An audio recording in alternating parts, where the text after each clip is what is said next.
नवीन वर्षामध्ये सरकारकडून मोठे बदल.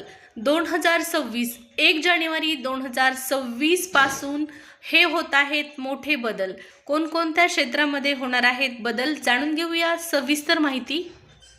नवीन वर्षामध्ये सामान्य नागरिकांना या बदलांना सामोरे जावं लागणार आहे. 1 जानेवारी 2026 पासून मोठे बदल करण्यात आलेले आहेत. बँकिंग, वेतन, डिजिटल पेमेंटवर थेट याचा परिणाम होणार आहे. त्याचबरोबर 8वा वेतन आयोग लागू होण्याची शक्यता वर्तवण्यात आलेली आहे. इंधन दरात देखील मोठी बदल होण्याची शक्यता वर्तवण्यात आलेली आहे. त्याचबरोबर क्रेडिट स्कोअर दर आठवड्याला आता अपडेट करावा लागणार आहे, बंधनकारक करण्यात आलेला आहे.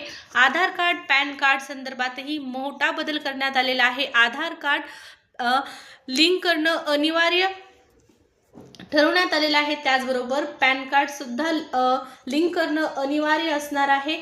त्याचबरोबर गेमिंग व्यवहारावर 2% शुल्क आकारण्यात येणार आहे. 2026 मध्ये थर्ड पार्टी ॲप्सवर 5,000वरील व्यवहारावर 1% शुल्क देखील आकारण्यात येणार आहे. त्याचबरोबर नवे ITR फॉर्म येण्याची शक्यता वर्तवण्यात आलेली आहे.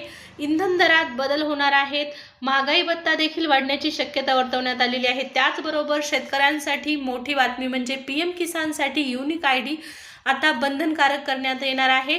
पीक विम्यात वन्य प्राणी नुकसान भरपाई ही 2026 पासून लागू करण्यात आलेली आहे. तर हे मोठे बदल करण्यात आलेले आहेत. 2026 पासून हे बदल लागू झालेले आहेत आणि या सर्व बदलांचा परिणाम थेट सामान्य नागरिकांवर होणार आहे. अशीच नवनवीन माहिती जाणून घेण्यासाठी आपल्या चॅनलला सबस्क्राईब करून ठेवा.